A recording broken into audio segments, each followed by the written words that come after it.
Good day, everyone, and welcome to Breaking Boundaries. I am your host, Talumba Katawala, National Content and Public Affairs Manager for Mozambique. On today's episode, we welcome Prema Suresh, holding a leadership role in Technip Energies India as Operating Center Head of Mumbai. Prema has more than 25 years of comprehensive and extensive experience in operations, project, and engineering management in the energy sector. Growing up in South India, Prima was the first woman in her family to become an engineer, leaving her local area of Chennai in the early 1990s and embarking on an extremely successful engineering career. Prima's story is about constantly adapting to cultural and technological change, balancing career and family life, relishing every opportunity and never giving up. Along the way, she also gives advice about how to succeed as a professional and offers suggestions for how the industry can better support women engineers to reach top roles. Hi, Prima. How are you today? Hi, Talumba. Great. Thank you. And I'm looking forward for this conversation. Very, very excited. Very nice. Thank you. Oh, great. So, when we first met, you were mentioning that you originally came from Chennai in India. I have never been to India, so I'm curious to know what was it like to grow up there and what is it like to be a little girl in Chennai? Yes, I'm from a place very close to Chennai in south of India. And Talumba, I come from a very conservative family. And my dad had a teaching job which required him to move every 2 to 3 years. So that my childhood was about like making friends, best friends, then having to leave them and then Mm. make new friends when we moved. There was always this feeling of every time I moved that I have to get accustomed to the new place and get some new friends. But I got used Yeah. to the change because of this, which would be the key motivator in my professional life and within this industry. Change has only been the constant all the time. Yeah. So what about your choice to study engineering? Where did that come from? See, my uncles were engineers, so that it was a given for me that I would be one too. But I was the first women engineer in my family. Wow. Back in 1988, I got an admission in a prestigious engineering college called the Institute of Chemical Technology in Mumbai. But this college was, thousands of kilometers away from Chennai. However, this was too far away from my home, and hence my mom said that I should be studying in a school nearer by. So I settled in a next best school, which is there in Tamil Nadu. And but now, you know what? My daughter is a graduate from this college, which I couldn't join. Oh, wow. That's great. That's kind of like a full circle moment, right? Yes, yes. I believe that you always get what you missed. It comes back to you one way or other, and I'm so glad that my daughter was able to make it to that prestigious college. Oh, wow. That's beautiful. That's beautiful. So after you graduated from engineering, did you think now it's my time to get out of here? Yes, as soon as I finished my college, I said to my folks that, look, guys, I'm not going to listen to you guys anymore, and I'm going to be staying away from home. And I started working as a design engineer in a small company that made boilers and fired heaters. And this was, away from home. And I made good use of this opportunity.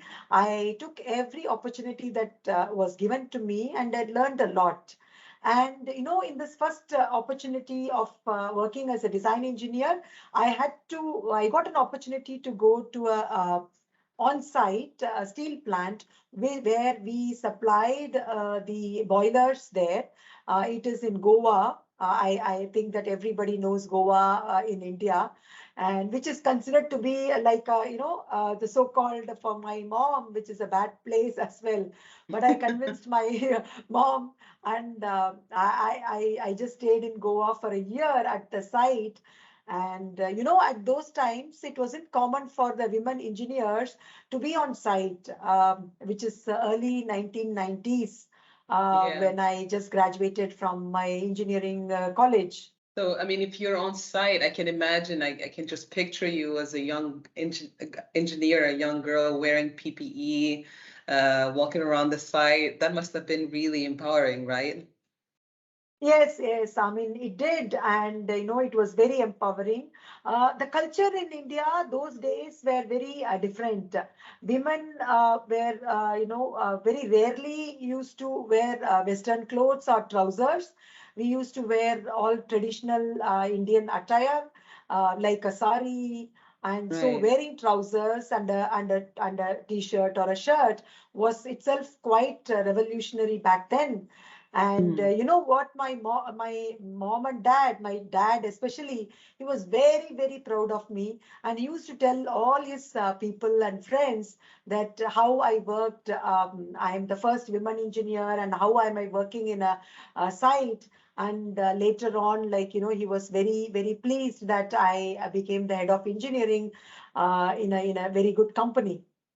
Wow. Yeah, that brings pride, I mean, honestly. So you started off your career already breaking boundaries in many ways. The first woman engineer in your family, one of the few women on site at the plant. And did you have a plan? I mean, what came next? Did you think, now I want to make my career an international one? What was your plan? When I think of myself, I am a person who is always living in the moment. Whether Mm, it was that time or even now, I always think that, I should give my best for that moment, what is there in front of me. I always grabbed the opportunity that felt right for me, right. whether it is professional or personal. And Mm, after working for a couple of years, I got married and I came to Mumbai because my husband worked in Mumbai. And I worked for a couple of years in design engineering and instrumentation engineering. And then I had to go for my maternity leave. And then I got my daughter. I was very impatient. I wanted to come mm, back to work, and yeah. started to work again within a month of giving birth. So as Wow, wow. That's another boundary breaking moment. that was too short. And okay, I mean, I didn't have a family back in Mumbai because my people were all there in Chennai, southern India. And I was not having much of a family support to Mm, support me and the newborn daughter. Though I hired a help, but my daughter was unable to adjust with the hired help, and she right. was falling sick all the time. So I thought that, I wasn't doing the right thing for my daughter. So as I said, like I live in the moment. So I thought the best thing for me and for my daughter is to be as a staying home mom. So Mm, I mean, I thought that I could get back to the career later when she is, grown up enough to yeah. be alone and taking care of herself. How old were you then? I was 26 years when my daughter was born, and Yeah, wow.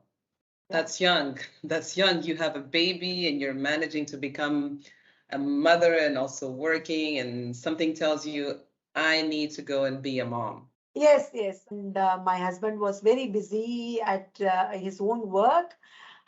He had his own challenges in his job, and he was also as ambitious as me. So, I remember him saying to me, let us see whose job makes more economical sense and decide who Hmm. continues to work. So, I mean, I think that's pretty tricky that Yeah. he knew that this would make his job would make more economical sense. So you and your husband essentially decided together that you would take time out to raise your daughter. That's such a powerful move to put your career on hold and dedicate yourself to motherhood, essentially. And as you're doing this, are you keeping up with your engineering skills? What's happening in the world while you're being a mom? I took 5 years off from work, from the corporate life, to take care of my daughter, and I was a full-time mom.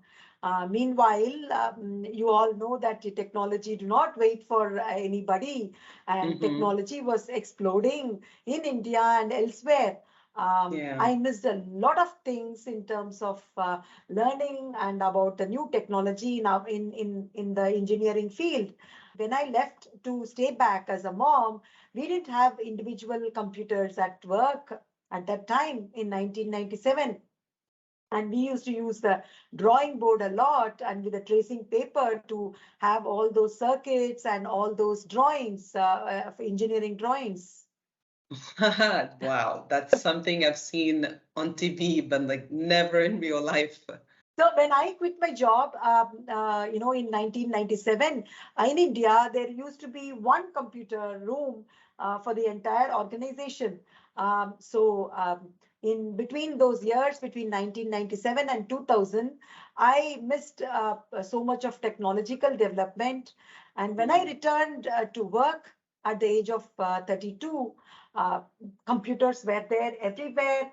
There was an individual computers given to the people for Mm. everyone who is working. So, Talumba, when the first day of getting back in the corporate world was really a nightmare for me. Yeah. I was surrounded by a lot of people, young people in the age of 22 to 30, and they were all like furiously typing on their keyboards with lot of drawings on the monitor, and I had no idea like what to do. And I was searching for a pen and a paper. Wow, you show a lot of resilience in the way you built yourself and your career and face personal challenges in your life, like, accept to stay closer to home, to quit your job, to deal with your return to work. How did you succeed to transform those apparently showstopper events into your strengths? Well, I had only two options for me: either persevere and make the return to the corporate life a reality, or to give up and go back as a full time mom. But I had taken the challenge and I wanted to leave no stone unturned to make this happen. Therefore, I would say, a woman in a hurry and a woman with a mission, a lot to catch up on the last time. I had to use the after work hours to self teach, technical upgrades, computer literacy, etc. Use every material available to come to the mainstream as soon as possible.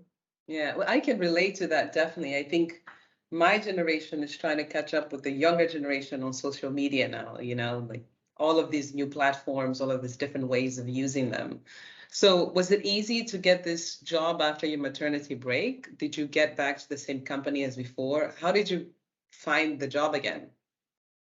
Uh, uh, Taluma, when I left and I thought that, okay, the 5 years were gone, and I thought that I should now try to get back to the corporate world to do what I was trained for.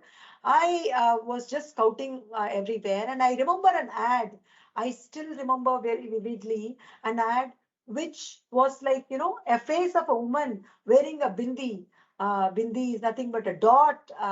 That the Indian women wear on the forehead.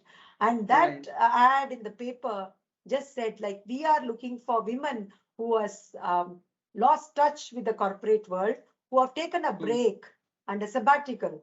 So it was mm, incredible. I had not seen anything like that at that time. To be so flexible with women who have taken sabbaticals, offering positions with flexible working hours. Those days in 2000, it was like not heard before. For example, 4 to 5 hours of a day of work.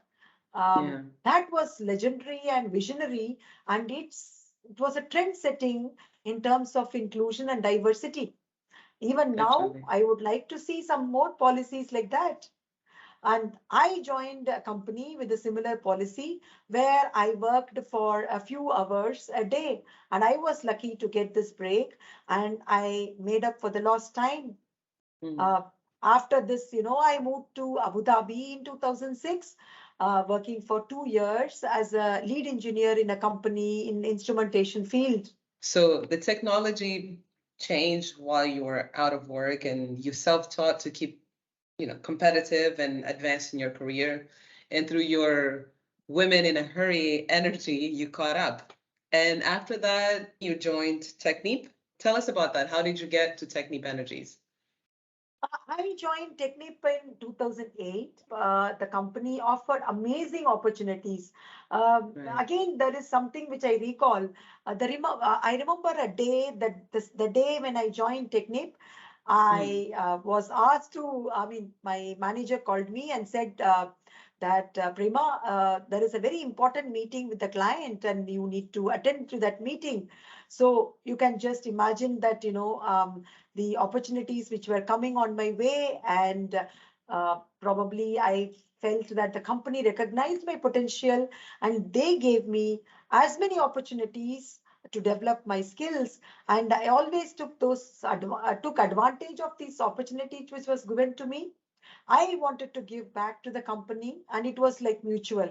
I never said Yeah. no to any chance, whether it is taking up a big job or a project or going to a site. I Mm. was constantly keen to be out of my comfort zone. And for our industry, out of comfort zone, it means like we are going to the sites, construction sites, which are very far Right. away in a very remote places. And Yeah. this is where the project becomes real. And Mm. whether I was there on site or at my office, my daughter, who was like 10 years by then, would call me and ask, Mom, when are you coming? Are you coming? So I keep hearing those words in my ears, and so my work involved sacrifices, as it meant that I had to Yeah. miss many milestones in my daughter's life. But she never gave me a hard time about it. I would say that she was so good. She encouraged me, and she was my rock. And I have very Oh. emotional memories about it, Talumba. Yeah. Uh, Oh. So earlier you essentially sacrificed your career for her, and later she gave you the freedom, to go back and achieve your professional ambitions. That's really wonderful. And what is your daughter doing now? yeah, she is a professional by herself, and she is working in Apple in California. And now I get to turn the call back on her and say, like, when are you coming? Mom, whenever I speak to her, I tell her that, the way she used to ask me, Mom, when are you coming? So she understands it now. Yeah, Yeah, it's exactly. very Full emotional. circle. Full circle Yeah. again. Yeah. So, having gone through what you did, so based on your experience, what advice do you give to your daughter who is essentially, let's say, in a similar situation, or let's say to women who are facing similar challenges and decisions they have to make between the career, motherhood, because I think that brings a sense of guilt at some point when you're trying to do one or the other. How would you advise your daughter if she was in a similar situation to you? My advice would be, Thalumba, to all the women out there, um, give your child the space to be free and independent. They Mm, will make good of themselves. Do not ever feel guilty about pursuing your career and never give up. Do right. what you feel is right for you, because women needs to prioritize themselves also. Wow. Wow. Wow. So, was there a defining moment in your career where you felt like, you know, you broke boundaries? Was there one instance that you went out of your way to really change the course of your professional or personal life? Yes, I would say a defining moment came for me when I was given an opportunity to lead this office, the very office in which I joined as a principal engineer in instrumentation. Yeah. In 2019, I was asked to head the Mumbai operations of Technip Energies. And this is the same office. In 2008, I joined as a principal engineer, and since then, I have risen many levels to become the director. And it has been an exponential growth, I would say. And that was the defining moment. And I feel really, really happy. And I wish my father is there to see it. Um, I am someone who never gives up. I think people have recognized my perseverance throughout my career, but there have been a lot of enablers along the way who had confidence in me and gave me the opportunities. And Thanumba, if I have to give an advice to the people, I would say go and ask for whatever it is that you feel you would be able to do for the women here out in this kind of an industry. The women should have the confidence to apply for any roles and positions, and they should be encouraged to do so. And do not ever think that whether you are a perfect fit for everything that the role is asking you for. Do not think that you should tick every box of requirements in that position.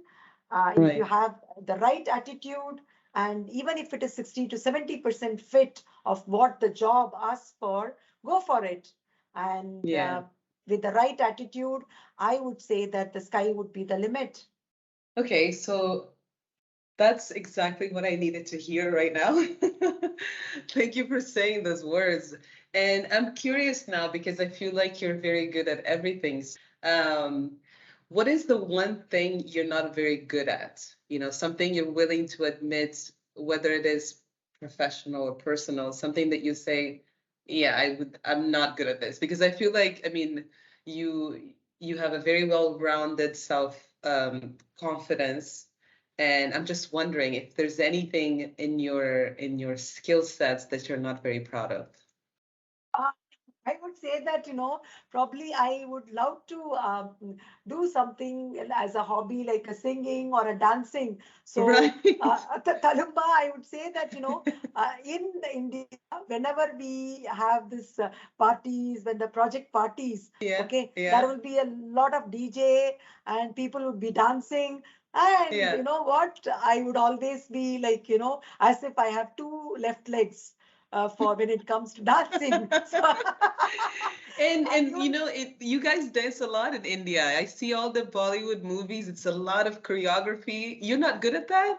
no, so I tried Oh to dance, but then, but you know what I did? I told my people over here for the cultural club of Mumbai office, I said, no. guys, start a Zumba program, a Zumba dance program. So we are having it every week, and I tried to go there and I tried to, learn dancing, the Yeah. same Bollywood dancing. Yeah. That's a very important social skill to have, huh? It makes you it gains you a lot of yeah, social points, I think. When people see that you can dance, it's like forget that she's an engineer and the head of operations of the Mumbai office. She can dance, you know? So let us know then. Keep us posted and let us know if the Zumba lessons finally come in. I will support that initiative. Sure. Thank you so much, Talumba. Thanks. And I will really keep you posted. So this brings us to the end of the episode. And Prima, thank you so much for your story. It was truly motivational. There's so many points in your life and your career that are relatable to me. I can definitely identify myself in those milestones that you reached. Thank you very much, Talumba. Thanks for all these, opportunities. Thank you so much. Thank you for listening today, everyone. In the future, we'll have more episodes with other inspiring people at Technip Energies and conversations on how they broke boundaries to become successful. I hope you enjoyed this episode and that wherever you are, you're happy, joyful, and fulfilled.